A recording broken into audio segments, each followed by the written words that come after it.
Good morning. അപ്പോൾ നമ്മൾ ഇന്ന് ഡിസ്കസ് ചെയ്യുന്നത് marketing അപ്രോച്ചാണ്.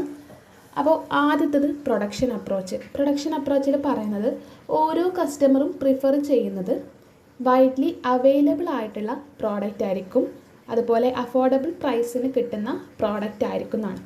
Okay, production maximum increase ചെയ്യുക എന്നുള്ളതാണ് ഇവിടുത്തെ ഒരു പർപ്പസ് എന്ന് പറയുന്നത്, അല്ലെങ്കിൽ ഈ അപ്രോച്ചിൽ പറയുന്നത്.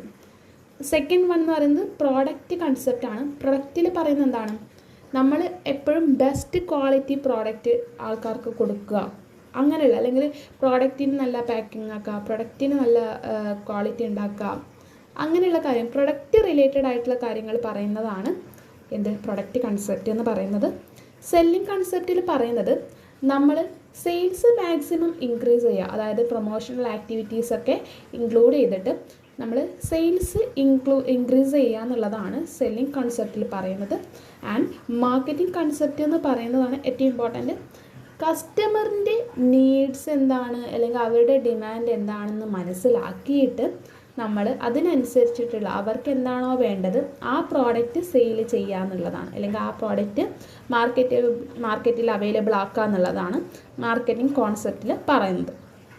ദെൻ സോഷ്യൽ മാർക്കറ്റിംഗ് കോൺസെപ്റ്റിൽ പറയുന്നത് എന്താ വെച്ചാൽ, നമ്മൾ സൊസൈറ്റിക്ക്, അല്ലെങ്കിൽ നമ്മൾ ഉണ്ടാക്കുന്ന ടൈമിൽ, പ്രോഡക്റ്റ്സ് ഉണ്ടാക്കുന്ന ടൈമിന് സൊസൈറ്റിക്ക് മോശമില്ലാത്ത, അല്ലെങ്കിൽ ഗ്രീൻ മാർക്കറ്റിംഗ് ടെക്നിക്സ് എല്ലാം അഡോപ്റ്റ് ചെയ്യുന്നത്, നമ്മുടെ എൻവയോൺമെൻറ്റിന് പൊല്യൂഷനോ അങ്ങനെയൊന്നും കാര്യങ്ങളില്ലാത്ത പ്രോഡക്റ്റ് പ്രൊഡ്യൂസ് ചെയ്യണം, അല്ലെങ്കിൽ അത് സെയിൽ ചെയ്യണം എന്ന് പറയുന്നത് സോഷ്യൽ മാർക്കറ്റിംഗ് കോൺസെപ്റ്റിലാണ്. റിലേഷൻഷിപ്പ് മാർക്കറ്റിങ്ങിൽ പറയുന്നത് നമ്മളെപ്പോഴും കസ്റ്റമേഴ്സുമായിട്ട് അല്ലെങ്കിൽ കൺസ്യൂമേഴ്സുമായിട്ട് ഒരു പ്രോപ്പർ റിലേഷൻഷിപ്പ് കീപ്പ് ചെയ്യുക. CRM എന്ന് പറഞ്ഞിട്ടുള്ള കൺസെപ്റ്റ് ഉണ്ട്. ഓക്കെ, കസ്റ്റമർ റിലേഷൻഷിപ്പ് മാനേജ്മെൻറ്റ് എന്ന് പറയും. ഈ CRM എന്ന് പറഞ്ഞിട്ടുള്ള കൺസെപ്റ്റ് നമുക്ക് വരുന്നത് ഈ റിലേഷൻഷിപ്പ് മാർക്കറ്റിങ്ങിലാണ്.